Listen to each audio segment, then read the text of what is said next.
Congress party మీకు అన్యాయం చేసిన బీఆర్ఎస్కి పోయారు, తర్వాత మళ్ళీ కాంగ్రెస్ పార్టీలోకి వచ్చారు. మీతో తిరిగిన వాళ్ళు, మిమ్మల్ని నమ్ముకున్న వాళ్ళు మళ్ళీ కాంగ్రెస్ పార్టీకి ఎందుకు పోతున్నారు అని చెప్పేసి అసహించుకుంటారా? మరి ఇంత కష్టపడ్డ గుర్తింపు లేదు. నేను ఒక ఉద్యమకారుని, తెలంగాణ ఉద్యమకారుని, కాంగ్రెస్ ఉద్యమకారుని. మనం ఎన్ని కేసులు ఎవరి మీద ఉన్నాయి? 40 కేసులు, జైలుకు పోయే కేసులు. 40 కేసుల్లో కొన్ని పొట్టి జడ్జిలే దయదలుసు సాక్ష్యాలే కొట్టేసి ఇంకా 23 నడుస్తున్నాయి. రాంపల్లి కోర్టు నడుస్తున్నాయి, సత్తుపల్లి నడుస్తున్నాయి, కారేపల్లి నడుస్తున్నాయి, నాగార్జున సాగర్లో నడుస్తున్నాయి, మేడ్చల్లో నడుస్తున్నాయి. ఎవరి కోసమైనా ఏమైనా కబ్జాదారు ఉన్నా, ఎవరైనా కొట్టినా, ఏమైనా లాక్కున్నా ఏది లేదు. ఓన్లీ నిరుద్యోగుల కోసం ఆమె తప్పుడు కేసులు బనాయించి చేశాను. ఇన్ని ఓర్చుకున్నాను. నేను బీఆర్ఎస్ కండవ 10 రోజులు కొత్త అంటే ఒక రోజు మానవతరాయ్ మళ్ళీ బీఆర్ఎస్లో లేడు, మళ్ళీ కాంగ్రెస్లోకి వచ్చిన గుర్తింపు కోసం అది. మానవతరాయ్ ఆర్థికంగా లేడు, అందుకనే ఎమ్మెల్యే టికెట్ రాలేదు అని రేవంత్ రెడ్డి కూడా టికెట్లు అమ్ముకోవాలని చెప్పేసి కూడా మీరు ఆరోపిస్తారు. టికెట్ రాకుండా కారణం ఎవరైనా? నేను టికెట్ రేవంత్ రెడ్డి టికెట్ ఇప్పుడు రాజకీయాలు మారిపోయాయి. డబ్బులు ఉన్నోళ్ళకి టికెట్లు వస్తున్నాయి. అన్ని పార్టీలు అంతే ఉన్నాయి. కాంగ్రెస్ పార్టీ కాదు, బీజేపీ అయినా బీఆర్ఎస్ అయినా డబ్బులు ఉన్నోళ్ళకి అవకాశం ఇచ్చింది. ఎందుకంటే అవతలోడు ఓటర్కి పంచభక్ష పరిమాణాలు పెడుతుంటే కనీసం మనం ఏదో పచ్చడేసి అన్నం పెట్టాలి. నాకు నటించడం రాదు, నాటకం తెలియదు, ఉన్న మాట అంట, కపట నాటకం తెలియదు. ఉత్తమ్ కుమార్ రెడ్డి గారు మంచి నాయకుడే, నిజాయితీ పరుడు, మంచి నాయకుడే. కానీ ఏంటంటే సీట్ పెట్టేంత ఏం చేసింది? ఏం చేయలేదు. కాలేజీలో గొడవ సత్యమే చేస్తే భయపడలే మనం. ఆ రోజు 5 సార్లు కత్తిపెట్టి పొడిస్తే నా జీవితం మొత్తం నాశనం అవుతుంటే, నేను కళ్ళ ముందే కుప్పగూలిపోతుంటే, నేను అమ్మ అబ్బా అని భావోద్వేగాన్ని గురి కాకపోతే, కోపం తాపం లేకపోతే నేను ఉప్పు కారం తింటా కదా. ఈ పార్టీ అధికారంలోకి రావాలని కొట్లాడిన అధికారంలోకి వచ్చి, రేవంత్ రెడ్డి పీసీసీ ప్రెసిడెంట్ కావాలనుకున్న ఆయన పీసీసీ ప్రెసిడెంట్ అయ్యాడు, రేవంత్ రెడ్డి ముఖ్యమంత్రి కావాలనుకున్న ఆయన ముఖ్యమంత్రి అయ్యాడు. ఇప్పుడు నా లక్ష్యం ఏంటంటే నేను ఎమ్మెల్యే కావటం కాదు, రాహుల్ గాంధీ ఈ దేశానికి ప్రధాని కావాలి. ఇక్కడ తప్పకుండా అవుతాడు. ఇప్పటి వరకు అరణ్యవాసంలో ఉన్నాడు. 14 ఏళ్ళు రాముడు అరణ్యవాసంలో ఉన్నాడు. 14 ఏళ్ళ తర్వాత జరిగేది ఏంది? పట్టాభిషేకమే. నమస్తే, వెల్కమ్ టు వి ఫోకస్.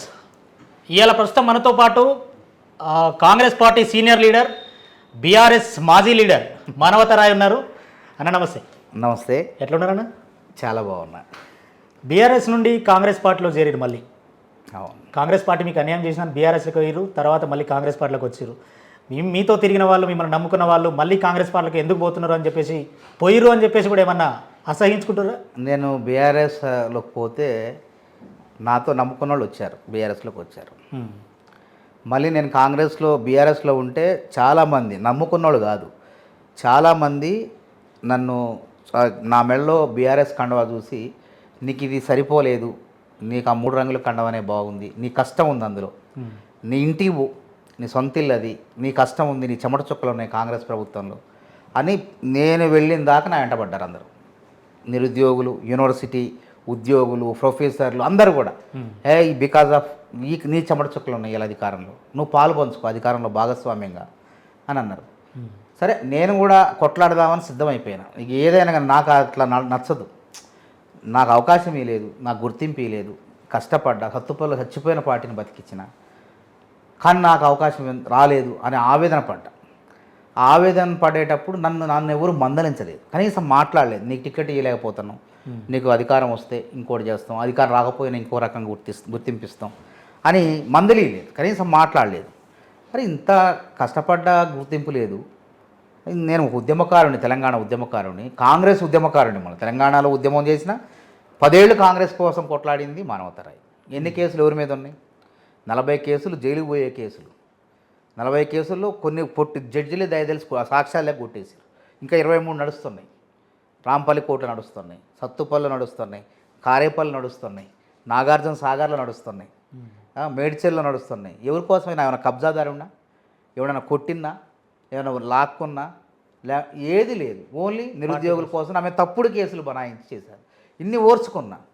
అరే, కనీసం ఇంత కష్టపడితే పార్టీని 2014 ఓడిపోతే గాంధీ భవన్ ఎవడు మెట్లు ఎక్కకపోతే మానవతరాయ్ ఎక్కి మళ్ళీ మనం అధికారంలోకి వస్తాం, కొట్లాడదాం ప్రజల తరఫున, ప్రజలు మనకే అవకాశం ఇస్తారు, తెలంగాణ ఇచ్చిన పార్టీ రుణం తీర్చుకుంటారు, సోనియా గాంధీ రుణం తీర్చుకుంటారని ధైర్యం చెప్పిన. అట్లా తర్వాత 18లో ఓడిపోతే ఇంకా చాలామంది నిరాశకు గురయ్యారు.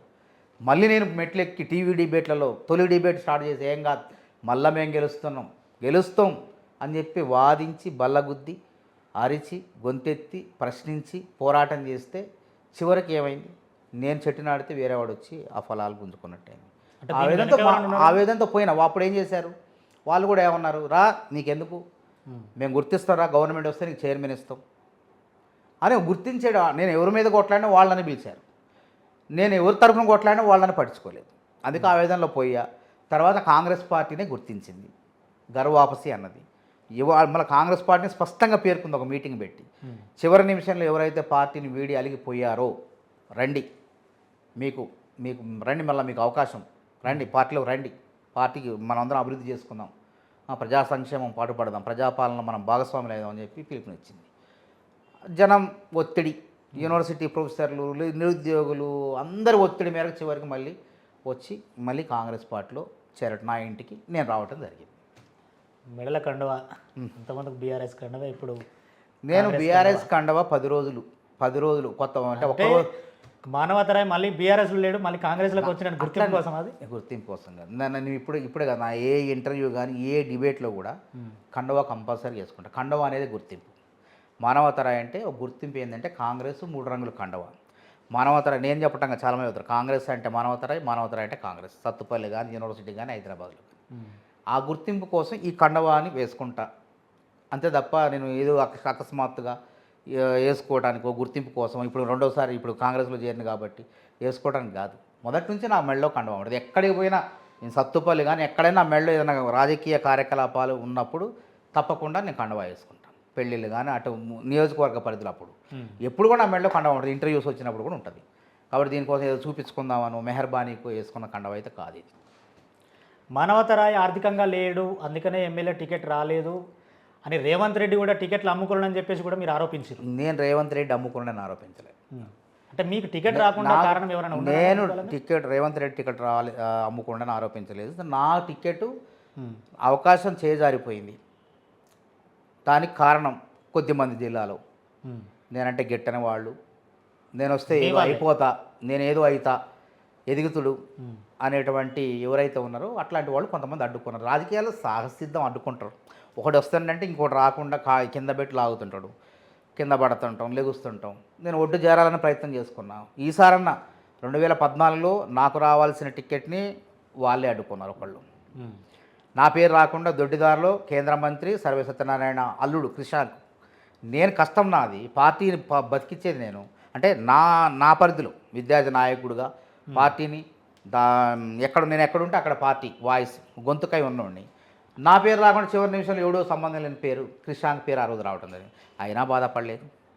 2018లో సత్తుపల్లి టికెట్ నాకు రావాల్సిన పొత్తులు అన్నారు అప్పుడు, కాంగ్రెస్ టీడీపీ పొత్తు అన్నారు అప్పుడు. పొత్తు అంటే సరే పొత్తులో పోయింది, నాకు రాకుండా సిట్టింగ్ ఎమ్మెల్యే సండ్ర వెంకటవీరకు పోయింది, బాధపడలే. గన్పూర్ టికెట్ ఇచ్చారు. గన్పూర్ టికెట్ ఇంకేముంది, అయిపోయింది, మానవతరాయ్ ప్రయాణం ప్రకటిస్తున్నారని సాయంత్రం లోపు ప్రకటిస్తారని మళ్ళీ అప్పుడు అడ్డుకున్నారు. ఒకళ్ళు అడ్డుకున్నారు, బాధపడలే. అప్పుడు కూడా ఇట్లనే బెట్టు చేసిన ఢిల్లీ తెలంగాణ భవన్లో, అప్పుడు ఆంధ్ర భవన్ తెలంగాణ భవన్లో గొడవ చేసి ధర్నాలు కూడా చేస్తే అప్పుడు అధిష్టానం బుద్ధగించింది నన్ను. పోనీలే మాట్లాడి మానవతరాయ్ ఉండాలి, నీలాంటి కావాలి, నీకు ఇంకేం కావాలంటే జిల్లా అధ్యక్షుడు ఇమ్మన్నారు. నేను పార్టీకి సేవ చేస్తాను. అప్పుడు ఇన్ఛార్జ్ కుంత్యా అంటే నాకు జిల్లా అధ్యక్షుడే, నేను పార్టీకి సేవ చేసుకుంటాను. అప్పుడు వాళ్ళు ప్రయత్నం చేశారు, అహ్మద్ పటేల్ దగ్గర దాకపోతే జిల్లా నాయకత్వం ఒప్పుకోవట్లేదు, నువ్వు యువకుడివి, నీ వల్ల కాదు పార్టీని మోయటం అని చెప్పేసి అనగానే సరే మీ ఇష్టం ఏదో ఒకటి అంటే జనరల్ సెక్రటరీ ఇచ్చారు. ఓకే, సంతోషం, నాలాంటి వాడికి జనరల్ సెక్రటరీ రావడం కూడా సంతోషమే అని చెప్పి మళ్ళీ పార్టీ గెలుపు కోసం ప్రయత్నం చేసిన. కానీ ఈసారి అట్లా జరగలేదు. స్టేట్ జనరల్ సెక్రటరీ, ఒక సామాన్యుడికి జనరల్ సెక్రటరీ వచ్చింది. నిజంగానే మానవత దగ్గర డబ్బులు లేవు, వాస్తవం, మొన్న జగన్ పెరిగిన సత్యం అది. నేను డబ్బులు నిజంగానే రాజకీయం కాంగ్రెస్ పార్టీ ఎందుకు, ఈ నిరుద్యోగులు ఎందుకు, డబ్బులే ముఖ్యం అనుకుంటే అటే పోయేవాడిని. నేను కూడా టికెట్ కావాలంటే డబ్బులు సంపాదించే మరి ఎందుకు వ్యాపారం చేసుకునేవాడిని కదా. ఇప్పుడు రాజకీయాలు మారిపోయినాయి, డబ్బులు ఉన్నోళ్ళకే టికెట్లు వస్తున్నాయి కాస్త కూర్చో. ఎందుకంటే అన్ని పార్టీలు అంతే ఉన్నాయి, కాంగ్రెస్ పార్టీ కాదు, బీజేపీ అయినా బీఆర్ఎస్ అయినా డబ్బులు ఉన్నోళ్ళకి అవకాశం ఇచ్చింది. ఎందుకంటే అవతలోడు ఒక ఓటర్కి పంచభక్ష ప్రమాణాలు పెడుతుంటే కనీసం మనం ఏదో పచ్చడేసి అన్నం పెట్టాలి కదా, కనీసం మన సానుభూతి అన్నం ఉండాలి కదా మన మీద. కాబట్టి ఆ స్థాయి కూడా మనకు లేదు కాబట్టి నాకు అవకాశం చేజారిపోయిందని చెప్పి నేను అనుకుంటాను. ఓకే, గతంలో ఉత్తమ్ కుమార్ రెడ్డి పీసీసీ అధ్యక్షుడిగా ఉన్నప్పుడు ఉత్తమ్ కుమార్ రెడ్డికి మంచి సహచరుడు మీరు. ఆ తర్వాత రేవంత్ రెడ్డి మీద ఇప్పుడు కొంచెం ప్రేమలు అయితే ఒలకపోతున్నట్టు అనిపిస్తుంది. అంటే ఏమైనా పదవులు ఇట్లా ఆశిస్తున్నా? నాకు నటించడం రాదు, నాటకం తెలియదు, ఉన్న మాట అంట, కపట నాటకం తెలియదు, కడుపులో ఒకటి పెట్టుకొని బయటికి ఇంకోటి, నోటితో నవ్వుతూ నొసటితో ఎక్కిరించడం తెలియదు నాకు. ఏది ఏమైనా కుండ బద్దలు కొడతా, అది మానవత రాయి. అది ఏమైనా నష్టం జరగని ఏమైనా కానీ. ఇప్పుడు ఉత్తమ్ కుమార్ రెడ్డి పీసీసీ ప్రెసిడెంట్ కాకముందు ఆయన దగ్గర ఉన్నాను, 14లో ఉన్నా. దగ్గరుండే ఉత్తమ్ కుమార్ రెడ్డి లాంటి నాయకుడు పీసీసీ కావాలి, ఒక సైనికుడు, ఒక యుద్ధవీరుడు, ఇట్లాంటి వ్యక్తి నిజాయితీపరుడు పీసీసీ అయితే లాభం అని చెప్పి కొట్లాడినా. వారు పీసీసీ అయ్యారు, వారు దగ్గరగా ఉన్నాను. తర్వాత వారికి ఏంటంటే ఉత్తమ్ కుమార్ రెడ్డి గారు మంచి నాయకుడే, నిజాయితీపరుడు, మంచి నాయకుడే. కానీ ఏంటంటే ఈ మాట, నోటి మాట అనేది ఇప్పుడు రేవంత్ రెడ్డి మాట్లాడినట్టు, కేసీఆర్ మాట్లాడినట్టు మాట్లాడలేరు. దానివల్ల ఏమైందంటే పార్టీ నాయకత్వానికి ఇప్పుడు రైలు పెట్టెలకి గమ్యం పోవాలంటే ఇంజనేమో తలకాయ ముఖ్యం కదా. ఇప్పుడు ఎన్ని ఉన్న మాటలు కేసీఆర్ని ఢీ కొట్టే అంటే మాటలు ఉత్తమ్ కుమార్ రెడ్డి గారి దగ్గరలో, అందువల్ల వెనకబడిపోయాను, కొంత ఇబ్బందికరమైంది కాంగ్రెస్ పార్టీ. అప్పుడు వారి దగ్గర నుంచి నేను రేవంత్ రెడ్డి గారు మా మాటకారి, వాక్చాతుర్యం ఉంది, ఢీ కొట్టగలడు అని చెప్పేసి వారి దగ్గర రావటం జరిగింది రేవంత్ రెడ్డి గారు. అప్పుడు పార్టీలో ఆ రోజు కూడా పార్టీ ప్రయోజనం కోసమే, నా కోసం కాదు, పార్టీ రేవంత్ రెడ్డి లాంటి నాయకుడు పార్టీ అధ్యక్షుడు అయితేనే ఈ పార్టీ అధికారంలోకి వస్తుంది అని మొహమాటం లేకుండా ఏ నాయకుడు బాధపడ్డా, నన్ను కోపగించుకున్నా నేను ఉన్న మాట కుండబద్దలు కొట్టినారు. దానివల్ల నేను నష్టపోయినా. మాకు రాకుండా, మేము పార్టీలో పుట్టిన దగ్గర నుంచి మేము ఉన్నాం, మాకు రాకుండా ఈయన అటు ఒకళ్ళతో పుచ్చుకున్నాడు. అంటే నాలాంటి వాడు యూనివర్సిటీ నాయకుడు ఒక మాట అంటే దానికి విలువ ఉంటుంది సమాజంలో కూడా. కాబట్టి మానవతరాయి చెప్పింది అవుతుంది అనేటువంటి బాధ, ఆవేదన వాళ్ళలో ఉంది. కాబట్టి మాకు దక్కలేదు కాబట్టి మానవతరాయికి ఏది దక్కొద్దు అనేటువంటి ఆలోచన కూడా కొంతమందికి వచ్చింది. దానిలో భాగంగా కూడా నేను నష్టపోయినా. అయినా ఏమన్నా కానీ రేవంత్ రెడ్డి అయితే అందరం బాగుపడతాం అని అనుకున్నా. రేవంత్ రెడ్డి అయ్యిండు, పీసీసీ అయ్యిండు. రేవంత్ రెడ్డి పీసీసీ కావాలని, కేసీఆర్ లాంటి వ్యక్తిని ఢీ కొట్టాలంటే రేవంత్ రెడ్డి లాంటి నాయకుడు ముఖ్యమంత్రి కావాలన్న ఏమన్నా కానీ. ఆయన గురించి మీరే కొట్లాడి మిమ్మల్ని నేను సరే కొట్లాడినా. చివరికి ఏమైందంటే నాకు అవకాశం రాలేదు. నాకు వచ్చిద్దాం, ఎందుకంటే కష్టపడ్డా, గ్రౌండ్లో ఉన్న 14,000 గడపలు తిరిగిన, ఏ నాయకుడు కూడా తిరగలే.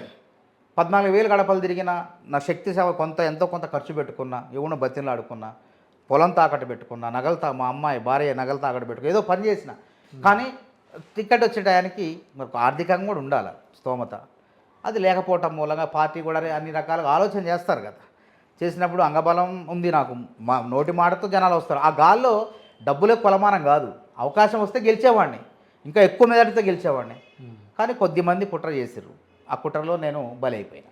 అది అవకాశం. ఇంత నష్టపోయిర్రు, ఇంత మానసికంగా బాధపడ్డా కూడా కాంగ్రెస్ పార్టీలోనే కొనసాగుతుంది. ఎందుకన్నా మరి కాంగ్రెస్ అంటే నేను చిన్నప్పటి నుంచి కూడా కాంగ్రెస్తోనే ఉన్నాను. తెలుగుదేశం హయాంలో కూడా అందరు నాకు సత్తుపల్లి నియోజకవర్గం, నేను కల్లూరులోనే పుట్టిన. ఆ నియోజకవర్గంలో ఒకప్పుడు కాంగ్రెస్ పార్టీ ఒక వెలుగు వెలిగింది వెంగళరావు హయాంలో. అట్లా ఆ ఏరియా మొత్తం కూడా కాంగ్రెస్ గాలే ఉంటుంది, వాతావరణం ఉంటుంది. తర్వాత తెలుగుదేశం వచ్చిన తర్వాత కొంత కాంగ్రెస్ టీడీపీ అయింది.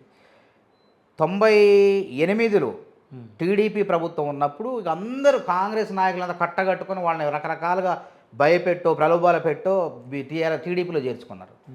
నేను ముత్తమాల ముత్తయ్య అని ఇద్దరు ఉన్నాం. ఆయన పెద్ద మనిషి అప్పటికే, కాంగ్రెస్ వాద ఆయన.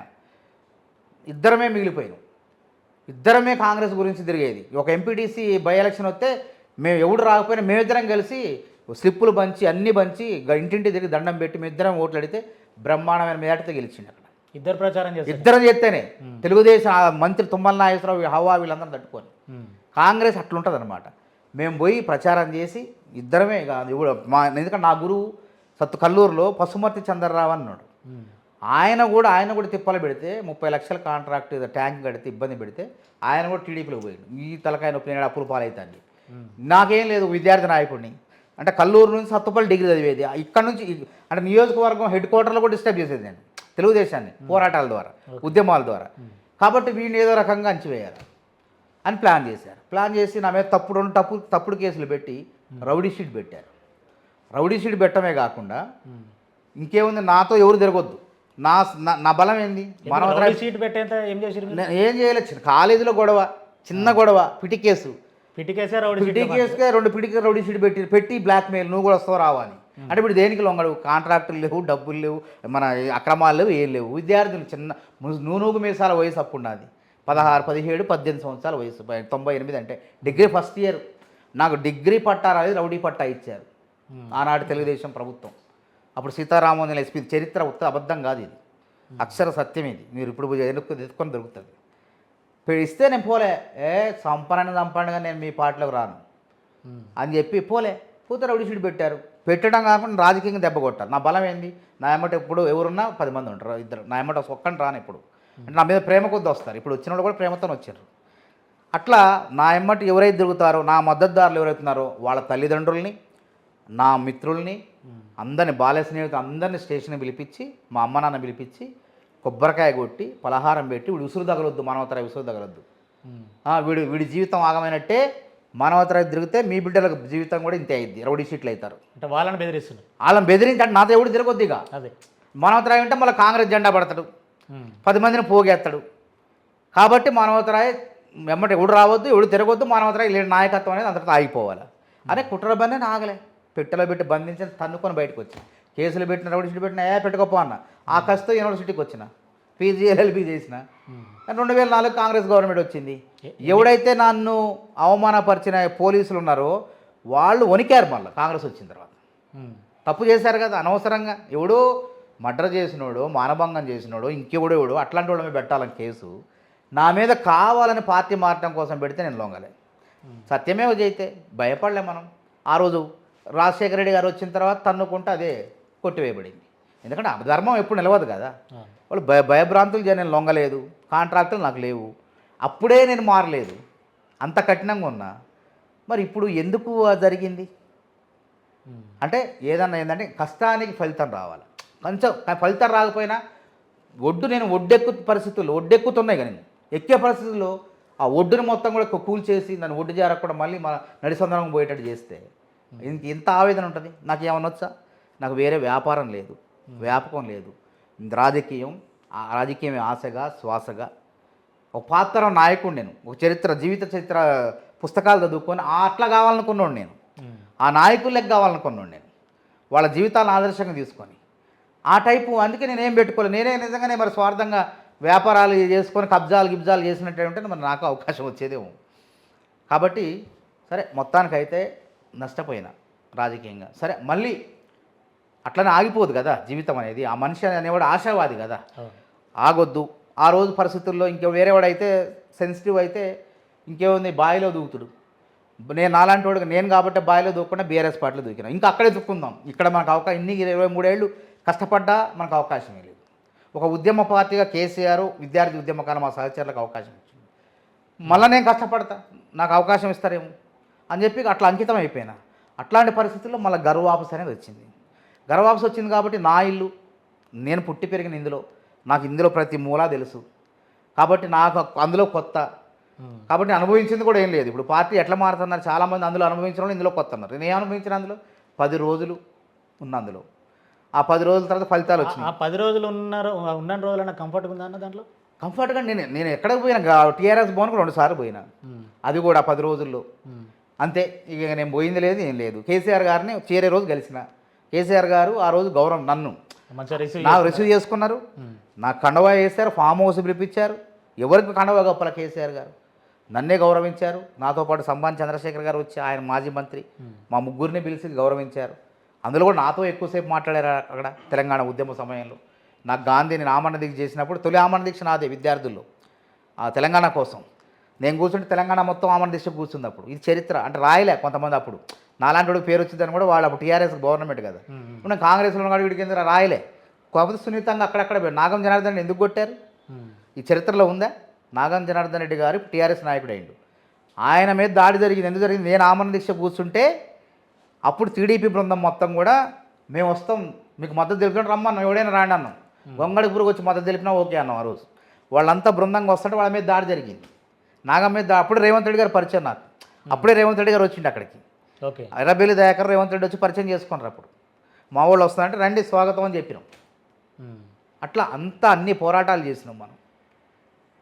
కేసీఆర్ గారు గుర్తుపట్టి నేను అన్నా, సార్ మీరు గాంధీలో నాకు నిమ్మరసం ఇచ్చి దీక్ష విరమించారన్న.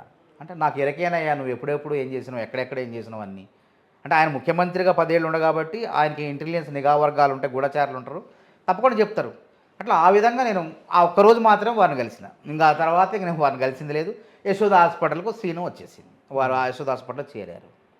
ఇంకా అంతే జరిగింది అక్కడ. ఇంక నేను కలిసింది లేదు, ఏం లేదు. తర్వాత ఇంక నేను టీఆర్ఎస్తో ఏ నాయకుడు కావలేదు నేను. సరే, మళ్ళీ కాంగ్రెస్ పార్టీకి వచ్చారు. ఎట్లా కంఫర్ట్గా ఉందా మరి ఇక్కడ? నా ఇల్లు కదా ఇది. ఇప్పుడు అంటే నేను ఇది నా ఇంట్లోకి మానవతా వస్తుంటే అయిపోయిన చాలా వాళ్ళు మంది అడ్డుపడ్డారు. ఎందుకు వస్తున్నాడని చెప్పేసి ఏమన్నా అబ్జెక్షన్ అడ్డుపడరు, కొంతమంది తట్టుకోలేని వాళ్ళు అడ్డుపడరు. మా ఖమ్మం జిల్లా నుంచి అడ్డుపడరు. అడ్డుపడినా ఆగదని రాహుల్ గాంధీ గారు తీసుకున్న నిర్ణయం, మల్లికార్జున ఖర్గే గారు తీసుకున్న నిర్ణయం, పార్టీ తీసుకున్న నిర్ణయం. ఎవరైనా చివరి వాళ్ళ పార్టీని అన్నది తీర్మానం చేశారు. చివరి నిమిషంలో అలిగి పార్టీని వేడిన వాళ్ళు రాండి అని చెప్పింది. పార్టీ రమ్మన్నప్పుడు నా తల్లి పిలిచినప్పుడు నేను పోకపోతే నేను తప్పుడు అవుతా. చిన్నప్పుడు కూడా నలుగుతూ అలిగిపోతాం మనం ఇంట్లో. నేను కూడా అలిగిన, నేను కూడా మనిషినే, దేవుడిని కాదు. నాకు భావోద్వేగాలు ఉంటాయి. నాకు కత్తి పెట్టి 4 సార్లు పొడిచినా అమ్మ అబ్బా అనకపోతే నేను మనిషిని కాదు. 4 సార్లు అవకాశం చేజారింది. MP ticket, MLA ticket, graduate MLC, మళ్ళీ ఇప్పుడు ఎమ్మెల్యే టికెట్, అంటే 5 సార్లు లెక్క. 5 సార్లు కత్తి పెట్టి పొడిస్తే నా జీవితం మొత్తం నాశనం అవుతుంటే, నేను కళ్ళ ముందే కుప్పగూలిపోతుంటే, నేను అమ్మ అబ్బా అనే భావోద్వేగానికి గురి కాకపోతే ఎట్లా? కోపం తాపం లేకపోతే నేను ఉప్పు కారం తింటా కదా. కాబట్టి అందుకే ఆ దెబ్బకు తట్టుకోలేక నేను అదే అన్నా, బావిలో దూకాల్సింది బీఆర్ఎస్ పార్టీలో దూకి మళ్ళీ కొట్లాడదాం అనుకున్నాను. నా తల్లి పిలిచింది. మా పిన్నింటికి పోయి అలిగి పిన్నింటికి పోయేది చిన్నప్పుడు. అమ్మ తిడితే ఏదైనా తప్పు చేస్తే అలిగి పిన్నింటికి పోయేది. ఒక రోజు 2 రోజులు ఉండేది. 3వ రోజు మళ్ళీ అమ్మ వచ్చేది తీసుకొచ్చేది, లేదంటే నేనే పోయేది. అమ్మ బాధపడుతుంది, అమ్మ అన్నం తింటలేదంటే మనమే పోయి అమ్మని మళ్ళీ పోయి అక్కుని చేర్చుకునేది అమ్మ. సొంత ఇల్లు కదా నా పార్టీ ఇది. కాబట్టి నా కష్టం ఉంది ఇక్కడ.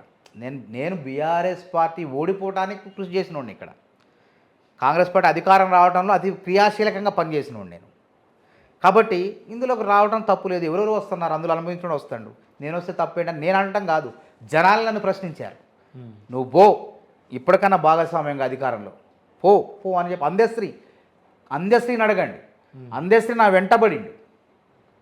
బోయిలో నేను చెట్టు కింద కూర్చొని ఓల్పి నా స్కాలర్ సాఫ్ట్ దగ్గర కూర్చుంటే, నువ్వు పోతావా పోరా మానవత నీదిరా ఇల్లు పోరా అని ఎమ్మడబడిండు. అందరిని పిలిచి పంపిండి, ఇమీడియట్గా పంపిండి అని నా వెంటబడి అందశ్రీ. నేను కనపడినప్పుడు వెంటబడిండు. ఇక తట్టుకోలేక ఇట్లాంటి మేధావులు, కవులు, కళాకారులు వాళ్ళ యొక్క సూచనలు, నిరుద్యోగుల సూచనలు తట్టుకొని నా పార్టీ కూడా నన్ను రమ్మదు కాబట్టి సంతోషంగా ఉన్నా. బీఆర్ఎస్ నుండి బీఆర్ఎస్ ప్రభుత్వం పోయినాక కాంగ్రెస్ ప్రభుత్వం వచ్చింది.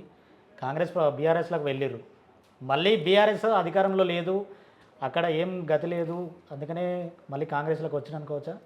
గతి కాదు. ఇప్పుడు నేను కొట్లాడదామని పడిపోయినా. సిద్ధపడిన ఆల్రెడీ పోరాటాలు కూడా స్టార్ట్ చేసిన. ఓయూలో స్టార్ట్ చేసినాం, యశోద హాస్పిటల్ దగ్గర స్టార్ట్ చేసిన పరిస్థితుల్లో పరిణామ క్రమంలో పార్టీ పిలుపునిచ్చింది. ఇచ్చినప్పుడు వాళ్ళే అన్నారు, మళ్ళీ మీ త్యాగం ఉన్నది, చివరి నిమిషంలో పోయిన వాళ్ళు, పార్టీ వదిలిపెట్టిపోయిన వాళ్ళు రండి, అవన్నీ పట్టించుకోము రండి అన్నప్పుడు మనం ఆహ్వానించినప్పుడు పోకపోతే తప్పైంది మనం. ఎందుకంటే మన కష్టం ఉంది కదా ఇందులో. కాబట్టి పోయిన తప్ప మళ్ళీ అందులో గత్యంతరం లేకని కాదు. అందులో నేను ఇప్పుడు వాళ్ళ మీద కొట్లాడినా. పొద్దున్న లెగిస్తే నికార్సుగా టీఆర్ఎస్ నాయకుల్ని పోరాటం చేసింది ఎవరంటే మానవతరం చెప్తారు. జైలు పాలైన నాగార్జున మన సాగర్లో ఎట్లా కొట్టిన April 14th రోజు నన్ను ఉప ఎన్నిక జరిగేటప్పుడు నన్ను అసలు మనిషిని ఆ వీడియో రాకపోతే నేను అసలు ఉండేవాడే కాదు. అట్లా బీభత్సంగా నా మీద 3rd degree జరిగేది. ఏమయ్యేదో అర్థం కాదు, అర్ధరాత్రి అది. ఆ వీడియో రావటం వల్ల బతికి బట్టగట్టుగా ఈరోజు మీ ముందు ముచ్చ మాట్లాడుతున్నా. అట్లా తట్టుకున్నా. తర్వాత చెంచలగూడ జైల్లో 2019లో 19 మంది అరెస్ట్ అయినారు. నా ఇంట్లో కేసు కాదు, ఇంకోటి దొంగతనం చేసిన, బ్యాంకు లూటు చేసిన కేసులు కావు. నిరుద్యోగుల కోసం నేను కొట్లాడితే నా మీద తప్పుడు కేసు, నాతో పాటు 18 మంది మీద 19 మంది మీద బనాయించి జైల్లో పోయిన తర్వాత, జైల్లో పెట్టాల్సిన కేసు కాదు పంపించారు. అట్లా మానవతరాయన మీద కసి తీర్చుకుందామని అప్పుడు పోయితే అడ్మిషన్ బ్యారెక్లో అంటే మొత్తం బట్టలన్నీ ఊడదీస్తారు, ఏది ఉంచరు.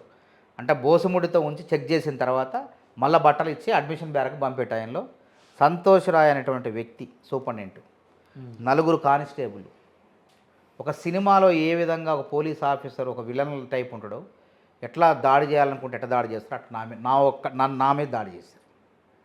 నవ్వు వస్తుంది. ఆయన అడిగిన ప్రశ్న, ఆయన ఎందుకు దాడి చేసిందంటే మీ నాన్న పేరేంటి? అసలు పోలీస్ స్టేషన్లో కొట్టదు కదా, పోలీస్ స్టేషన్ జైల్లో కొట్టకూడదు, జైల్లో. కొట్టకూడదు. అధికారం వాళ్ళ చేతిలో ఉంది. కొట్టకూడదని నిబంధనలు ఉంటాయి, కానీ కొట్టిండే నేనేం చేయాలి? ఆయన మళ్ళీ బయటకు వచ్చి ఫైట్ చేసిన. ఆయన ట్రాన్స్ఫర్ అయిన దాకా నిద్రపోలే. అప్పుడు ఉన్నటువంటి వీకే సింగ్ డీజీ, జైల్లో డీజీ ఉండు. ఆయన నిజాయితీపరుడు, నిజమైనటువంటి ఆఫీసర్ ఆయన. ఆయన నిజం ఎంక్వైరీ విచారణ జరిపి నిజమా కాదని తెలుసుకొని అప్పుడున్న ప్రభుత్వం ఒత్తిడి కూడా పాపం ఆయన లొంగి ఏం చేయాలో అర్థంగా ట్రాన్స్ఫర్ చేసి బదిలీ చేసిండు ఆయన. ఆ జైలు నుంచి మళ్ళీ సంగారెడ్డి జైలుకి బదిలీ చేసిండు ఆయన. బయటకు వచ్చి నేను మెడికల్ సర్టిఫికేట్ తీసుకొని అప్పుడు ఉన్నటువంటి పీసీ ఉత్తమ్ కుమార్ రెడ్డి ద్వారా ఫోన్ వినయ్ కుమార్ సింగ్ చెప్పి ఫైట్ చేసి నిజమా కాదు ఆయన నిజాయితీ గల ఆఫీసర్ బదిలీ చేయగలిగాడు. ఏదో ఒక యాక్షన్ అయితే తీసుకోండి, సంతోషపడ్డా. ఇన్ని దెబ్బలు తిన్నా. ఇప్పుడు వాళ్ళ అక్కడ కదా వాళ్ళు చేసిన గాయాలి కదా ఇవన్నీ. అందులో నాకు అంతలో కొత్త తర్వాత నా భార్య ఉద్యోగం బీకారు. స్టడీ సర్కిల్ డైరెక్టర్, కాంట్రాక్ట్ పద్ధతిలో చేస్తాను. 11 జిల్లాల్లో స్టడీ సర్కిల్, ఎక్కడ ఎవరు ఉద్యోగం బీకలే. మళ్ళీ అవినీతి ఆరోపణ కూడా లేదు అక్కడ. కావాల్సి వచ్చి ఉత్తగా ఏదో చేసి మా చేతులు కలెక్టర్కి అధికారం ఉంటుంది, టర్మినేట్ చేయొచ్చు. అట్లా టర్మినేట్ చేసి నన్ను బ్లాక్మెయిల్ చేసి నేను లొంగలే. ఈ ఉద్యోగం కాకపోతే మనకి ఇంకొక ఉద్యోగం ఎందుకు తీసుకురండి ఏంది అసలు ఇక అవన్నీ ఏం లేదు, నో ఇష్యూ. అవన్నీ వాళ్ళు చేసిన ఆరోపణలు చూస్తే మీ దగ్గర పెడతాను, నవ్వు వస్తుంది అవన్నీ వాళ్ళు చెప్పినటువంటి కారణాలన్నీ. అంటే పొమ్మని లేక పొగబెట్టినట్టు ఏదో కారణం చెప్పి తీసేయాలి. అంటే వాళ్ళ చేతిలో అధికారం ఉంది కదా అని. అంటే నేను లొంగుతా అంటే ఏం చేయాలి? మానవతరాయిని దెబ్బ కొట్టాలంటే ఏం చేయాలి? ఆర్థిక మూలాలు దెబ్బ కొట్టాలి. ఓహో ఈయన భార్య జాబ్ చేస్తుంది, ఈయన తిరుగు రాజకీయం చేస్తాడు అంటే ఏదో రకంగా అనే రకంగా ప్రయత్నం చేశారు.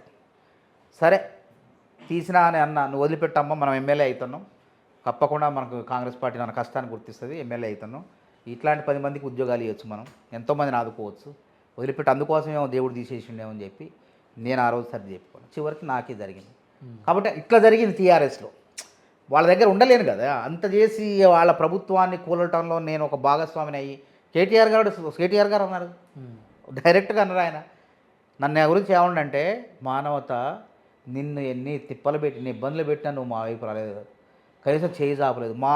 మీ పార్టీలో ఉన్నోళ్ళందరూ మా దగ్గరకు వచ్చి చేయి జాబ్ పనులు చేయించుకున్న వాళ్ళే, నిన్ను అన్ని రకాలుగా ప్రయత్నం చేసి నువ్వు రాలేదు. నిజాయితీ పరువు నిజంగా, నువ్వు నిజంగా అంత ఓపిక అంత గట్టిగా ఉన్నావు నువ్వు, రకరకాలుగా చివరికి ఆయన వచ్చినావు అన్న. నేను ఏమన్నానంటే, నా వల్ల ఇంత తప్పు జరిగింది, ఘోరంత తప్పు జరిగింది అన్న. అంటే ఘోరంత కాదు, మొత్తం నీ వల్లే జరిగిందన్న. ఇలా 1.80,000 ఓట్లు తేడా అంటే అది నువ్వు చేసి పోగు చేసి నువ్వు చేసిన పోరాటం మూలంగానే అన్నాడు. నీకు టికెట్ వస్తుందని నిన్ను ఓడిద్దామని దళిత బంధు 750 కోట్లు మందు ఎక్కడ ఏ నియోజకవర్గంలో చేయాలి అక్కడ జీవో తీసి మంజూరు చేసినాం అని. సత్తుపల్లిక ఎక్కడ ఏ నియోజకవర్గం అక్కడ 100% 100 ఇళ్ళు ఉంటే 100 ఇళ్ళకి దళిత బంధు, 10,000 ఇళ్ళు ఉంటే 10,000 మందికి దళిత బంధు, 750 కోట్లు మంజూరు చేసినాం అని అన్నాడు. అంటే నన్ను అట్లా అంటే అంత ఇబ్బంది పెట్టిన కదా, నాకు కూడా ఉండబుద్ధి కాలే ఆడ. అరే వీళ్ళ ప్రభుత్వం పోవటంలో నా భాగస్వామి వాళ్ళే అన్నప్పుడు నేను ఏ విధంగా ఉండగలుగుతా చెప్పండి? నాకు న్యూనతాభావం ఉంటుందా ఉండదా? ఈ ప్రభుత్వం రావటానికి నేను కారణమైన ఉన్నప్పుడు నాకు ఇక్కడ నాకు దర్జాగా తిరగలుగుతా. అందుకే ఇందులో కారణం ఇప్పుడు ఇది రావడానికి కారణం కదా. ఇప్పుడు అందులో కూలడానికి కారణమయ్యి ఏ విధంగా తిరగలుగుతా చెప్పండి? అందులో మానసికంగా వాళ్ళకి కనపడతారే వీడు చేయబట్టే జరిగింది. సరే మన పార్టీలోకి అయితే వచ్చిండు, అరే వాళ్ళలో గుర్తు వస్తుంటా నేను. ప్లస్ ఇక మీకైనా అనిపించలేదు అన్న మళ్ళీ వాళ్ళ ప్రభుత్వం కూలడానికి మీరే? నేను అన్న ఒకటే అన్న, జరిగిందన్న తప్పు జరిగింది, నేను కొట్లాడతాను ఇట్లనే అన్న. తప్పు జరిగింది, నేను మళ్ళీ అధికారం వచ్చారు కొట్లాడతాను అన్న పరిస్థితుల్లో ఫస్ట్ జనం మెచ్చలే నన్ను. నా మెడలో 3 రంగులు నచ్చింది వాళ్ళకు. నువ్వు వద్దు నువ్వు వెళ్ళిపో, ఎవడెవడో పోతాడు, నువ్వెందుకు కష్టపడు, నువ్వు పో భాగస్వామ్యంగా, ఎవడెవడో వస్తాడు, నీకేం తక్కువ, ఇవన్నీ పెట్టుకోవద్దు. తర్వాత నేను కూడా ఆలోచించిన పరిస్థితులను బట్టి అసలు అనుకున్నా, రావద్దే అనుకున్నా, కొట్లాడదాం అనుకున్నా. ఇట్లాంటి పరిస్థితుల్లో జనం కూడా ఆశీస్సులు కూడా కావాలి కదా. జనం కూడా అందరికీ ఎవరు చెప్తారు? మానవతరాయి చెప్పారు. ఇప్పుడు మానవతరాయి పోయిందంటే తప్పు అంటలే, ఎవరు అంటలే, అన్యాయం జరిగింది, అన్యాయమే జరిగింది అంటారు తప్ప మానవతరాయికి ఉత్తగా పోయిండు బలిసిపోయిండు అనలేక ఎవడు. అందరు నన్ను పోయిన దాకా ప్రోత్సహించారు. నేను చెప్పిన అందశ్రీ, మీరు అడగండి, అందశ్రీ గారికి ఫోన్ చేసి అడగండి లైవ్లో అవసరమైతే. మానవతరాయి పోవాలి, పో అని ఎంబడబడి. అట్లా అందశ్రీ కాదు, చాలామంది మీద యూనివర్సిటీ ప్రొఫెసర్లు, కేయు ఓయు నిరుద్యోగులు చాలామంది నన్ను పోయిన దాకా వెంటబడ్డారు. అట్లా పోయొచ్చేసింది. ఇప్పుడు మీ భార్యకి జాబ్ వచ్చిందన్న మళ్ళీ జాబు వస్తుంది, తప్పకుండా రావాలి. ఎందుకంటే అన్యాయం జరిగింది కాబట్టి. ఆల్రెడీ 2 సార్లు ఇంటర్వ్యూ పెట్టారు. విచిత్రం ఏంటంటే 6 నెలల క్రితం జాబ్ తీశారు. అంతకుముందు కూడా ఏమని తీసేద్దామని ఇంటర్వ్యూలు పెట్టి నేను పట్టించుకోలే. పెడితే అప్పుడు రాహుల్ బొజ్జ లాంటి వాళ్ళు అధికారుల వల్ల కొంత అది ఆగింది. అప్పుడు ఇంటర్వ్యూలు పెట్టినా ఏం పేరే సెలెక్ట్ కావాలి. మళ్ళీ ఇప్పుడు రెండోసారి ఇంటర్వ్యూలు పెట్టి అనౌన్స్ చేయట్లే. అది ఎవరికో ఇద్దాం అనుకున్నారు, ఇంతలోకి ప్రభుత్వం మారిపోయింది. మరి ఎవరికి జరగాల? 5 ఏళ్ళు ఎక్స్పీరియన్స్ ఉన్నది, 3 ఏళ్ళు చేస్తే తీయకూడదు అసలు. షోకాజ్ నోటీస్ ఇవ్వాలి, ఇంత రకరకాలు ఉంటాయి. ఏం చేయకుండా డైరెక్ట్ టెర్మినేట్ చేసేసారు. మరి నేను పోయి కోర్టు పోయి కొట్లాడాలి. మళ్ళీ అట్లా కూడా కాలయాపనే కదా. అంటే ఎటు చేసైనా మానవతరాన్ని తిప్పలు పెట్టాలి, ఇబ్బంది పెట్టాలి అనే ప్రయత్నం చేశారు. కాబట్టి తప్పకుండా న్యాయం ఉంది మన వైపు, అనుభవం ఉంది, సర్వీస్ చేసి ఎంతోమందికి ఉద్యోగాలు వచ్చినాయి ఆమె ఉన్నట్టు, ఆమె పనిచేసిన కాలంలో. కాబట్టి మెరిట్ ఉన్నది, తప్పకుండా తనకే వస్తుంది, వేరే వాళ్ళకి అవకాశం లేదు. తీస్తే అందరిని తీయాలి. ఇప్పుడు నిబంధన అనేది అందరికి ఒక్కళ్ళకు ఉండదు కదా. 11 మందిని తీయకుండా ఒక్కదాన్నే ఇబ్బంది పెట్టినట్టు అర్థమైంది. మానవతరాయ్ కాంగ్రెస్లో ఉండి బీఆర్ఎస్ పార్టీ మీద కొట్లాడుతున్నాడు కాబట్టి ఏదో రకం మానవతరాయ్ ఎక్కడ లేవు, కబ్జాలు లేవు లోబరుచుకుందామంటే, అక్రమ ఆస్తులు లేవు లోబరుచుకుందామంటే, ఇది ఒకటే ఉంది. కాబట్టి పిచ్చుక మీద బ్రహ్మాస్త్రం అన్నట్టు అది చేసింది. ఇప్పుడు ఎట్లా మరి? ఇప్పుడు బీఆర్ఎస్ నుండి మళ్ళీ తర్వాత కాంగ్రెస్లోకి వస్తున్నప్పుడు ఆపలేదా ఎవరు ఆ ప్రయత్నం? ఆపారు. నన్ను పోనీ తెలుసుకోలే వాళ్ళు అందరూ. కేటీఆర్ గారు, హరీష్ రావు గారు, వజ్రాజు రవిచంద్ర గారి ద్వారా ఆపే ప్రయత్నం చేశారు. నువ్వు ఉండి మనం అంత కొట్లాడతాం, నీకు అవకాశం ఇస్తాం, భవిష్యత్తుని మేము ఉన్నాం, మేము చూసుకుంటాం మొత్తం, నీకు అక్కడ డీలిమిటేషన్ అయిన తర్వాత నీకు టికెట్ ఇస్తాం, నీ మర్యాదకి నీ మంచి పదవి ఇస్తాం, నేను గుర్తిస్తాం అన్నారు. కానీ నేనే చూసుకోలేదు. నా శ్రమ అంతా ఏడున్నది, జనం అంతా నన్ను అందులో బొమ్మంటున్నారు. ఇంకా నేను ఇందులో కొట్లాడినా కానీ ఇంకా విలువ ఉండదు. కాబట్టి పోవటమే మంచిదని చెప్పి నేను వద్దులే అన్నాను, నేను వెళ్ళిపోతా అని చెప్పి మంచిగానే చెప్పినాడు. నాకు సంతోషం, నన్ను 10 రోజులు ఆదరించినందుకు అని చెప్పి నమస్తే పెట్టి వచ్చేసింది. అండ్ ఇంకోటి అన్న, నేను ఇంతకుముందు అడగడం మర్చిపోయినా, మీకు అన్యాయం జరిగింది, కాంగ్రెస్ పార్టీలో టికెట్ రాలేదు. టికెట్ రానప్పుడు మీరు మానవతరాయ్ బీఆర్ఎస్లో చేరబోతున్నాడు అని చెప్పేసి వార్తలు వచ్చినా కూడా మీ సొంత పార్టీ వాళ్ళు ఎవరు ఆపనికి ప్రయత్నం చేయలేదు? మీరు అడగండి, ఎవరు చేశారా ఫోన్? ఏ ఒక్కరు కూడా. ఎవరిది 2018లో కూడా ఇట్లాంటి పరిస్థితి ఎదురైంది నాకు. నాకు రావాల్సిన టికెట్ చివరి నిమిషంలో చేజారి వేరే వాళ్ళకి పోయింది. గన్పూర్ స్టేషన్, గన్పూర్ ఇందిరా. నేను ఢిల్లీలో ఉన్నా, సింగాపూర్ ఇందిరా గారికి వచ్చేట ఆ టైంలో నేను ఢిల్లీలో ఉన్నప్పుడు నేను ఇట్లనే ఆవేశంగా నిరాహార దీక్షలో ఫైట్ చేసే పరిస్థితి. అప్పుడు నేను చెప్పిన ఇందాక కుంతియా గారు, బోస్రాజు గారు, సలీం అహ్మద్ గారు, తర్వాత ఉత్తమ్ కుమార్ రెడ్డి పీసీ అధ్యక్షుడు గడ్డం పట్టుకొని బతిలాడారు. బతిలాడితే ఆగిన, బుద్ధకి పదవి ఇచ్చారు, దన్నగా జిల్లా అధ్యక్షుడు ఇమ్మన్నా ఆ ప్రయత్నం చేశారు, చివరికి ప్రధాన కార్యదర్శి ఇచ్చారు, సంతోషపడ్డా. కానీ ఈసారి ఆ ప్రయత్నం ఏది జరగలేదు. ఒకవేళ నీకు టికెట్ ఇప్పుడు ఎట్లుంటుందంటే కాంగ్రెస్లో టికెట్, కాంగ్రెస్ పార్టీ అధికారం వచ్చినా మనకు ప్లేస్ ఉండదు అక్కడ, అధికారం రాకపోయినా ఓడిపోయినోడు అక్కడ ఉంటాడు. నువ్వు ఎక్కడ మళ్ళీ అడిగి వాళ్ళని మళ్ళీ ఏబిసిడి నుంచి మళ్ళీ స్టార్ట్ చేయాలి. ఇక నాకు నియోజకవర్గం అంటూ ఉండదు. ఇంత కష్టపడి ఒక నియోజకవర్గాన్ని ఎంచుకొని పనిచేసి ఈ నియోజకవర్గంలో నేను కొన్ని రోజులు పనిచేసి ప్రజలకు సేవ చేస్తా అనుకున్న సమయంలో నాకు టికెట్ రాకుండా వేరే వాళ్ళకి వస్తే వాళ్ళు గెలిచినా నాకు ప్లేస్ లేదు, వాళ్ళు ఓడిపోయినా నాకు ప్లేస్ లేదు. అంటే ఎటుపోయినా నాకు ఇబ్బంది. అట్లాంటి పరిస్థితుల్లో నేను బాధపడ్డా. అది ఆలోచన చేస్తే నన్ను ఎన్నో ఇక ఏం చేయాలి, ఇక్కడ అవకాశం లేదు, నన్ను ఎవరు మాట్లాడలేదు, బతిలాడలేదు. బుజ్జగింపుల కమిటీ కూడా వేశారు, బుజ్జగింపుల కమిటీ ఎవరు మాట్లాడలేదు. ఇన్ఛార్జ్ అనేది అసలు మాట్లాడలేదు, మాణిక్రావు ఠాక్రే మాట్లాడలేదు. ఎందుకు మనకు విలువ లేదు, ఇంత కొట్లాడినా మన పట్టించుకోలేదు, మన మొత్తం బూడిదలో పోసిన పన్నీర్ అయింది, కష్టం మొత్తం ఎవరికైనా ఉంటుంది కదా. ఇప్పుడు నేను కష్టపడి నా ఉద్యోగం, ఇప్పుడు నిరుద్యోగం ఉన్నాడు, ఏం చేస్తాడు, బాగా గ్రూప్ 1 చదువుతాడు, గ్రూప్ 1లో డిఎస్పీ కావాలనుకుంటాడు, అన్ని ఉత్తీర్ణత అన్ని మార్కులు ఉన్నాయి, రిటర్న్ టెస్ట్లో ఎక్కువ వచ్చినాయి, ఇంటర్వ్యూలో వీడిని మోసం చేసి డిఎస్పీ కాకుండా అడ్డుకుంటే ఏం చేస్తాడు, ఎంత బాధపడతాడు. పోనీయండి, నేను కష్టపడ్డా, బాగా చదివినా, ఆ ఉద్యోగం నాకు రావాలా, నాకు వచ్చే ఉద్యోగాన్ని వేరే వాడు కొనకపోతే ఎట్లుంటుంది చెప్పండి, ఎంత అన్యాయం అది. పోనీ ఆ పదవికి వాడు కొనుక్కున్నవాడు కూడా న్యాయం చేయగలడా? నేనే న్యాయం చేయగలుగుతా. ప్రజలకు ఎట్లా సేవ చేయాలో నాకు తెలుసు. చదువుకున్నోడికి అందులో ఉన్నవన్నీ జీవోలు కానివ్వండి, రాజ్యాంగం కానీ అన్నీ నాకు అనుభవం ఉంటుంది. అట్లా అప్పనంగా వేరే వాడికి పోవటం వల్ల ఎంత ఆవేదన ఉంటుందో మీరు అర్థం చేసుకోండి. అట్లా నా పరిస్థితి కూడా అట్లా అయింది. నేను నిరుద్యోగులకు అన్యాయం జరగకూడదని కొట్లాడినా, న్యాయబద్ధ ప్రతిభ ఉన్నోడికి ఉద్యోగం రావాలని కొట్లాడినా, కానీ నాకే ఉద్యోగం రాకుండా అయిపోయింది. నేను నిరుద్యోగులకు ఉద్యోగాలను కొట్లాడితే నిరుద్యోగ జేఏసీ చైర్మన్ నేను స్థాపించిన, 2014లో స్థాపించిన. నిరుద్యోగ జేఏసీ నాయకుడికి ఉద్యోగం రాకుండా అయిపోయింది. అందరు ఉద్యోగాల కోసం వచ్చి చాలామందికి వచ్చినాయి, సంతోషం అనిపిస్తుంది నాకు.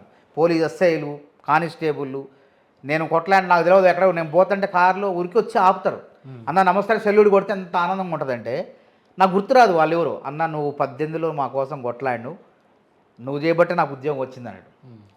ఇట్లా మొన్న కూడా అంతే, వయోపరిమితి సడలింపు విషయంలో 30 ఏళ్ళకి పెంచండి అని అంటే అప్పుడున్న అధికారులు నవ్వారు. మీకెందుకు సార్, మీరు అనుమతి ఇవ్వండి, మీకు కాకపోతే మేము కొట్లాడతాం అంటే కొట్లాడితే పర్మిషన్ వచ్చింది, కేసీఆర్ ఇచ్చిండు. అప్పుడు ఇస్తే ఇప్పుడు వాళ్ళంతా ఇస్తే లేదు, రేపు ఏడ కనపడ్డా నాకు అన్న నమస్తే అని అంటారు. రాజీవ్ గాంధీ ఆ భారత్ జోడో యాత్రలో నేను తాడుబడి అందులో తాడులో పోవాలంటే పోనీ ఇబ్బంది అవుతుంది, జనం తోపులాట. అందులో ఉన్నటువంటి నేను ఫైట్ చేస్తే ఉద్యోగం వచ్చిన ఎస్ఐలు, ఇంటెలిజెన్స్ వాళ్ళు ఉన్నోళ్ళు నన్ను పట్టుకొని చేయలాగి చల్ మా డిఎస్పీ గుర్తుపట్టిండు ఆయన కూడా, సార్ మనవుతారండి. అట్లా తీసుకుపోయి రాహుల్ గాంధీ గారు పంపించారు. అంటే ఆ సంతోషం, అంటే మనం చేసిన త్యాగం పోరాటం వల్ల పలానా వాళ్ళు తిన్నట్టు అనిపించింది. అంతే కదా. మనం ఏం కోరుకుంటాం, అరే మనం పని చేయటం వల్ల ఇంతమందికి లాభం వచ్చింది, మనకు నష్టం వచ్చినా సరే అని చెప్పి మనం కష్టపడదాం అని చెప్పి మనం ఏం లేకుండానే ఇట్లా నిరుద్యోగ చైర్మన్గా చేసినాం. రేపు చట్టసభలోకి పోతే ఇంకెంత చేయగలం నిరుద్యోగులకు సంబంధించినటువంటి అంశాల్లో అని ఆలోచన చేసి ముందుకు పోతే ఆ ఉద్యోగం, నాకు వచ్చే ఉద్యోగం చివరికి రాకుండా అయిపోయింది. ఆ ఆవేదన అది తీరందనమాట. సరే నా లక్ష్యం చివరికి అదే. ఏమైనా కానీ ఒక్కొక్కడికి ఒక లక్ష్యం ఉంటుంది. ఎప్పటికైనా నేను చిన్నప్పటి నుంచి కూడా ఎమ్మెల్యే కావాలనుకునేవాడిని. అదే, ఇంకోటి లేదు లక్ష్యం. చైర్మన్ అయితే 18లో అయ్యేవాడిని నేను. ఏది రేవంత్ మన కేసీఆర్ గారు ఇస్తారు పోలే, నాకు ఎమ్మెల్యే టికెట్ వస్తుంది అనుకున్నా. కానీ ఒక్కోసారి పరిస్థితులు తారుమారు అయితే అట్లనే అయింది నా పరిస్థితి. అందరు ఉద్యోగాల కోసం కొట్లాడినావు, ఉద్యోగాలు వచ్చినాయి. మీ ఉద్యోగం రేపు మరి నియమించే నియామకాల చైర్మన్లు ఉన్నాయి కదా, దాంట్లో మీ పేరు వస్తుందని అనుకోవచ్చా? నాకైతే తెలియదు వస్తుందో రాదో. మనిషి అయితే ఆశావాది. నా కష్టం ఉంది, నా శ్రమ ఉంది. నేను నా శ్రమ ఉందనుకుంటే వాళ్ళు ఇస్తారు, ఇచ్చినా ఒకటే ఇవ్వకపోయినా ఒకటే. నా పార్టీలోకి నేను వచ్చిన నాకు సంతోషం ఏంటంటే ఈ పార్టీ అధికారంలోకి రావాలని కొట్లాడిన అధికారంలోకి వచ్చింది. రేవంత్ రెడ్డి పీసీసీ ప్రెసిడెంట్ కావాలనుకున్న ఆయన పీసీసీ ప్రెసిడెంట్ అయ్యాడు.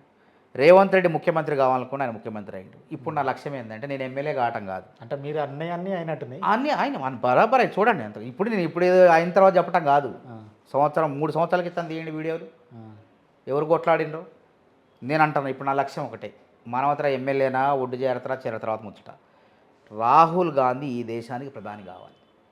అందుకోసం రేవంత్ రెడ్డి గారు పనిచేస్తారు. అవుతాడా? తప్పకుండా 100% అవుతారు. 100. ఎందుకంటే నేను అన్నా కదా, కళ్ళ ముందు ఉన్నాయి. బరాబర్ కాంగ్రెస్ పార్టీ అధికారమే రాదన్నారు. అసలు తెలంగాణ నేను ఉద్యమం పోరాటం చేస్తుంటే ఖమ్మం జిల్లాలో పాదయాత్ర చేస్తుంటే తెలంగాణ నవ్వారు అందరూ. తెలంగాణకు తొలి పాదయాత్ర మానవతర అయింది. ఖమ్మం జిల్లా అడుగు పెడితే ఖమ్మం జిల్లాలో నవ్వారు. ఇప్పుడు వాళ్ళంతా తెలంగాణ ఉద్యమకారులు టీఆర్ఎస్ పార్టీలో ఉన్నారు. వాళ్ళంతా నవ్వారు. ఏమైంది, తెలంగాణ వచ్చింది. కాంగ్రెస్ ఏడదే ఖతమైంది, ఇంకేడంది, బీజేపీ వస్తుంది అన్నారు. బీజేపీ కాంగ్రెసే వస్తుంది అని కుండ బద్దలు కొట్టి వాదించిన, వచ్చింది. ఇప్పుడు రాహుల్ గాంధీ కూడా రేపు ఈ భారతదేశానికి ప్రధానమంత్రి అవుతాడు అని ఘంటాపదంగా వాదిస్తాను. తప్పకుండా మచ్చలు ఉన్నాయి.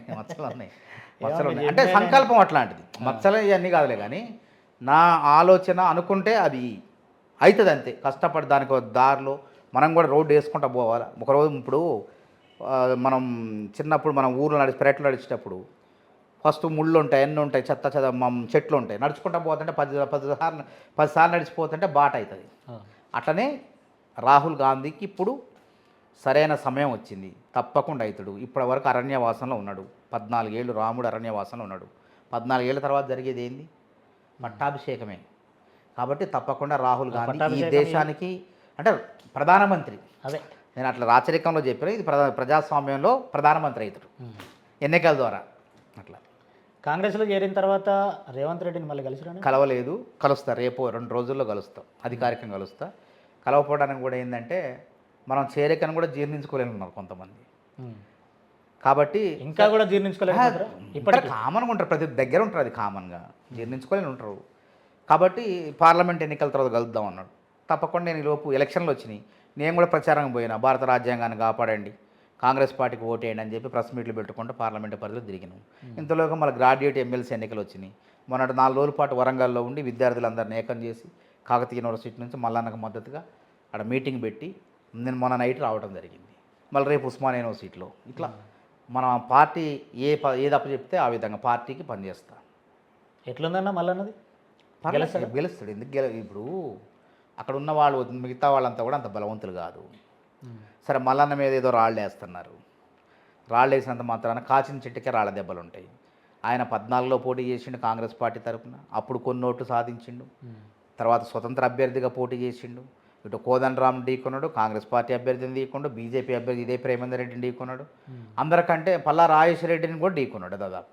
పల్లా రాజేశ్వర కూడా ఎట్లా గెలిచిండు? దొంగ ఓట్లతో గెలిచిండు అప్పుడు. మమతా మెడికల్ కాలేజీలో, ఆయనకున్న కాలేజీల్లో దొంగ ఓట్లు సృష్టించి దొడ్డిదారిలో గెలిచిండు. అప్పుడు మళ్ళానే గెలవాల్సింది వాస్తవం. కాబట్టి ఇప్పుడు పల్లా రాజేశ్వర రెడ్డి లేడు, ఆ దొడ్డిదారిలో వచ్చే ఓట్లు లేవు, నికార్సైనటువంటి ఓట్లు ఉన్నాయి.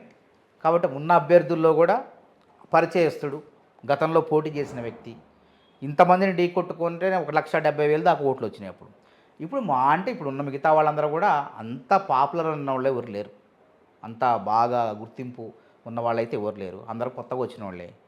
కాబట్టి మల్లన్న సరైన అభ్యర్థి అని చెప్పి ఆడికి భోంగులనే పట్టభద్రులు, నిరుద్యోగ పట్టభద్రులు ఆలోచన చేస్తారు, ఆయనకి మొదటి ప్రాధాన్యత ఓటేస్తారు. కానీ వార్తలు వేరే రకంగా వస్తున్నాయి ఇంకా కదా, పుకార్లకు వస్తాయి. ప్యాకేజీలు ఇస్తే పాకిస్తాన్ అవన్నీ మస్తు చెప్తారు. ఇక అవన్నీ ఏంటంటే అవి కూరకరాని బోకరాని మాటలు, అవి ఇద్దరు మాటలు మాట్లాడతారు. ఒక దంపుడు ఉపన్యాసాలు యూట్యూబ్ ఇక్కడ కూర్చొని మాట్లాడుతుంటారు. మల్లన్న లేకపోతే మొదటిసారి 14,000 వస్తాయా? మల్లన్న మీద ఒక ఆలోచన ఉండబట్టే కదా. తర్వాత 1,73,000 వచ్చినాయా? ఇప్పుడు ఏంటంటే ఆయన మీద గెలుస్తుడు, గెలవద్దు అని చెప్పేసి రకరకాలు మాట్లాడుతున్నారు. కాబట్టి అవన్నీ ఓటేసేది నిరుద్యోగ పట్టభద్రులు, ఉద్యోగ పట్టభద్రులు. ఆల్రెడీ మేము మన వరంగల్ గ్రౌండ్ చూసినప్పుడు ఉద్యోగులంతా కూడా ముక్త కంఠంతో మల్లన్నక మేము వేస్తున్నాం, కంగ్రాట్స్ అని చెప్తున్నారు. క్షేత్రస్థాయిలో మేము చెప్పిన ఏదో ఆడ ఏడ వాడేవడో పెట్టి ఈడోడో పెట్టి యూట్యూబ్ అవి వేస్ట్ పనికిరాని ముచ్చట్లే అయ్యింది. ఎట్లా పార్లమెంట్ రిజల్ట్ ఎట్లా ఉండబోతుందన్న? తప్పకుండా 14 స్థానాలు వస్తాయని చెప్పి నేను అంచనా వేస్తాను. తప్పకుండా వస్తాయి. వీళ్ళు ఏదో ఊహించినట్టు ఉండదు. అది ఏం లేనప్పుడే కాంగ్రెస్ అధికారంలో లేదు, పడిపోతుంది, చచ్చిపోయింది, 5 మంది ఎమ్మెల్యేలు మిగిలిన అన్నప్పుడు కూడా కాంగ్రెస్ పార్టీ గెలిచింది. అధికారంలో ఉన్న కాంగ్రెస్ పార్టీని కాదని చెప్పి బీజేపీకి ఎందుకు ఓట్లు వేయాలి చెప్పండి? నేను దేనికి అసలు వేస్తారు ఓట్లు? అంటే మందిరం కడితే ఓట్లు వేస్తారా? మందిరం నువ్వు బీజేపీ కట్టిందే, ధార్మిక సంస్థలు కట్టినాయి. వాళ్ళు కష్టం, స్వామీజీలు వాళ్ళు కష్టపడి వాళ్ళు కట్టారు. వాళ్ళు కష్టపడితే నీకెందుకు ఓట్లు వేయాలి? పోనీ నీకు ఎందుకు ఓట్లు వేయాలంటే నీకు ఒక కారణం చెప్పు. బయ్యారం ఉక్కు ఫ్యాక్టరీ కట్టిండా? ఉక్కు ఫ్యాక్టరీ కట్టకుండా నీకెందుకు ఓట్లు వేయాలి? విభజన చట్టంలో ఉంది కదా. గిరిజన విశ్వవిద్యాలయం కట్టిండా? 10 ఏళ్ళు విభజన చట్టంలో ఉంది. అది ఆంధ్రాలో కొనసాగుతుంది. ఎంతోమందికి విద్యా ఉపాధి ఉద్యోగ అవకాశాలు వచ్చినాయి. నీకు ఎందుకు ఓటు వేయాలా? గిరిజన విశ్వవిద్యాలయం కట్టవు, కాజీపేట రైల్వే కోచ్ ఫ్యాక్టరీ కట్టవు, బయ్యారం ఉక్కు ఫ్యాక్టరీ నిర్మించవు. ఇవన్నీ కట్టకుండా ఇవన్నీ చేయకుండా నీకు ఎందుకు ఉత్తగా అప్పనంగా ఎందుకు వేస్తారు ఓట్లు అసలు? అంటే తెలంగాణ వాళ్ళు పిచ్చోడు గొర్రెలు అనుకున్నారా? నువ్వు మందిరం కట్టిన వనంలోనే ఇట్లాంటి మందిరాలు కాంగ్రెస్ పార్టీ ఎన్నో కట్టింది, కానీ చెప్పుకోలేము మేము. కాంగ్రెస్ పార్టీ హయాంలో ఎన్నో మందిరాలు ఆవిష్కరణ అయ్యి, ధ్వజస్తంభం ఇట్లన్నీ, కానీ మేము చెప్పుకోలే. అవసరం లేదు, మాకు అవసరం లేదు, మతాల పేరుతో అవసరం లేదు. అంబేద్కరే చెప్పిండు, కుల పునాదుల మీద కానీ మత పునాదుల మీద కానీ ఒక దేశాన్ని కానీ ఒక నీతిని కానీ ఒక జాతిని కానీ నిర్మించలేమన్నాడు. ఇంకా ఇప్పుడు వీళ్ళేదో అర్థమైపోయింది. ఇప్పుడు ఒకసారి సర్జికల్ స్ట్రైక్స్ అధికారంలోకి వచ్చారు, ఇప్పుడు మందిరం అని అంటున్నారు, అక్షంతలో మందిరం అంటున్నారు. అవి కాదు. పేద ప్రజల కడుపు నిండాలంటే ఉద్యోగ కల్పన చేయాలి, పరిశ్రమలు సృష్టించాలి, సాంకేతిక విప్లవాలు తీసుకురావాలి. వీళ్ళు ఏం విప్లవాలు తీసుకొచ్చారు అసలు? హరిత విప్లవం కాంగ్రెస్ తీసుకొచ్చింది, వ్యవసాయాన్ని అభివృద్ధి చేసింది, క్షీర విప్లవం తీసుకొచ్చినాం, పాడి పరిశ్రమ దేశవ్యాప్తంగా వృద్ధి చెందాలనుకున్నాం, అదొక పెద్ద పరిశ్రమ, ఎంతోమందికి ఉద్యోగ ఉపాధి అవకాశాలు ఇస్తుంది. శాస్త్ర సాంకేతిక సమాచార విప్లవం తీసుకొచ్చింది. ఇలా మనం ఈ ఛానళ్ళు, ఈ కెమెరాలు ఇవన్నీ కారణం ఎవరు? రాజీవ్ గాంధీ కాదా? కాంగ్రెస్ కాదా? కాంగ్రెస్ పార్టీలో ఆర్థికవేత్తలు ఉన్నారు. ఇవాళ మన్మోహన్ సింగ్, పివి నరసింహరావు లాంటి వాళ్ళ ఆర్థికవేత్తల సంస్కరణల పుణ్యమే ఈరోజు ఈ దేశం ఈ విధంగా ఉంది. ప్రపంచ దేశాలు మొన్నటిదాకా ప్రచారం చేసిన నేపథ్యంలో కాంగ్రెస్ వస్తే, ఒకవేళ దేశంలో కాంగ్రెస్ పార్టీ అధికారంలోకి వస్తే బీసీల ఆస్తులను సంపదను దోచి ముస్లింలకు పంచిపెడతారని ప్రచారం. నిజంగానే అట్లా చేయబోతున్నారు? అసలు బీసీలకు రిజర్వేషన్లు ఇచ్చింది ఎవరు? గుండెమే చేసుకొని చెప్పమనం. చరిత్ర ఇది, రాజ్యాంగం. ఇప్పుడు మండల కమిషన్ పెట్టినప్పుడు బీసీలకు అవకాశం ఇవ్వాలంటే అప్పుడున్నట్టు ప్రభుత్వం వీపీ సింగ్ ఏదో జనతా పార్టీ అధికారంలో ఉంది ఉంటే బీజేపీ వాళ్ళు వీళ్ళు బీసీలకు 27% రిజర్వేషన్లు ఇస్తారా అని చెప్పి ఉపసంహరించుకుంటే ప్రభుత్వం కుప్పకూలిపోయింది. కుప్పకూలిపోయిన తర్వాత పివి నరసింహారావు గారు ప్రధానమంత్రి అయిన తర్వాత 94, 95లోనూ అసలు కేంద్ర ప్రభుత్వ రంగ సంస్థల్లో 27% ఉద్యోగాలు కల్పించింది కాంగ్రెస్ పార్టీ. నువ్వేం చేసినావు? అసలు బీసీ కులగణన చేసినవా? కులగణన చేసి ఎవరు వాటా ఏందో పంచుతాం అని అంటే అది జయవైతే నువ్వు ఓబీసీ ముఖ్యమంత్రి ప్రధానమంత్రి అని చెప్తుంటివి. మధ్యలో వచ్చిన ఓబీసీ, ఆయన మొదటి నుంచి ఓబీసీ కాదు, అకస్మాత్తుగా ఓబీసీ అయ్యండి నరేంద్ర మోడీ గారు. కన్వర్ట్ అయ్యిందా? కన్వర్ట్ కాదు, ఆయన ముఖ్యమంత్రి, ఆయన కులాన్ని బీసీలో చేర్చుకోండి, ఓబీసీలో చేర్చుకోండి. ఇక అది ఎట్లుంటుంది పరిస్థితి? ఆయన ప్రేమ ఉంటుందా? నిజమైన ఓబీసీకి పుట్టుకతో వచ్చిన ఓబీసీ అండ్ బీసీ మీద గౌరవం ఉంటుంది, ప్రేమ ఉంటుంది, ఆప్యాయత ఉంటుంది, ఏదైనా చేయాలని ఉంటుంది, కుల వృత్తులను ఆదుకోవాలని ఉంటుంది. అరే నువ్వు అది అధికారంలో ప్రధానిగా ఉండి కులగణనే చేయవైతే ఎందుకు రాహుల్ గాంధీ చేస్తానంటూ కులగణన చేసి ఎవరు వాటా వాళ్ళకి పంపుతాం అన్నాడు. అంటే అదే కదా దాని ఉద్దేశం. అది చేయవైతివి ఇవన్నీ చేయకుండా నేను మందిరం కట్టినా నాకు ఓట్లు వేయండి. ఇలా బీసీలకు కేంద్ర ప్రభుత్వ ఉద్యోగ రంగ సంస్థల్లో ఇచ్చింది కాంగ్రెస్ పార్టీ 27% రిజర్వేషన్. కేంద్రీయ ఉన్నత విద్యా సంస్థల్లో ఐఐటి, ఐఐఎం, కేంద్రీయ విశ్వవిద్యాలయాలు 27% రిజర్వేషన్ 2006లో సోనియా గాంధీ గారు యూపీఏ చైర్పర్సన్గా, మన్మోహన్ సింగ్ గారు ప్రధానమంత్రిగా వచ్చినాయి. బీజేపీ వాళ్ళు ఇచ్చింది చూపించమనండి ఏడన్నా. ఎస్సీ ఎస్టీలకు రిజర్వేషన్లు ఇచ్చింది 1951లో నెహ్రూ గారి హయాంలో కాంగ్రెస్ పార్టీ ఇచ్చింది. ఎవరిచ్చారు? లంబాడీలను ఎస్టీ జాబితాలో చేర్చింది 76లో. ఎవరు చేర్చారు? లంబాడీ వాళ్ళ జీవన పరిస్థితులు ఆదివాసీలతో సమానంగా ఉన్నామని, వాళ్ళ జీవన పరిస్థితులు మెరుగవ్వాలని చెప్పి వాళ్ళని ఎస్టీ జాబితాలో చేర్చింది కాంగ్రెస్ పార్టీ. నువ్వేం చేసినావు? బీసీల రిజర్వేషన్లు గుంజే ప్రయత్నం చేసినావు, ఈబీసీ పేరుతో, ఈడబ్ల్యూఎస్ పేరుతో. ఇప్పుడు 50% మంది ఉన్న వాళ్ళకి 27% రిజర్వేషన్ల, 10% ఉన్న వాళ్ళకి మళ్ళీ 10% రిజర్వేషన్లు. ఏంది ఇది? ఎవరు చేశారు? బీసీలకు న్యాయం ఎవరు చేశారు? దళితులకు ఎవరు చేశారు? కాంగ్రెస్ పార్టీ చేసింది. ఏ విధంగా చేసింది? ఇలా రాజ్యాంగాన్ని మారుస్తా అంటున్నావు. రాజ్యాంగాన్ని మారుస్తా అంటే రాజ్యాంగంలో రిజర్వేషన్ని ఎత్తివేస్తామని అర్థం. ఇవాళ నేను ఈ కండవ వేసుకొని మాట్లాడుతుంటే ఎవరు కారణం? భారత రాజ్యాంగం, అందులో రిజర్వేషన్లు, కాంగ్రెస్ పార్టీ కారణం. ఇలా మీతో కూర్చొని ఇంటర్వ్యూ చేస్తానంటే ఆ రిజర్వేషన్ లేకపోతే ఏడో దళిత వాడల్లో కూర్చొని ఏదో కూలినాలు చేసుకొని తిరిగేటవాడిని. నేను కాలేజీలకు ఎందుకు వచ్చేవాడిని, యూనివర్సిటీకి ఎందుకు వచ్చేవాడిని? ఎవరు చేశారు కారణం? కాంగ్రెస్ పార్టీ. ఈ రిజర్వేషన్లు ఇచ్చింది కాంగ్రెస్ పార్టీ. నువ్వు రిజర్వేషన్లు తీసేస్తానంటున్నావు. నీ ఎజెండానే అది.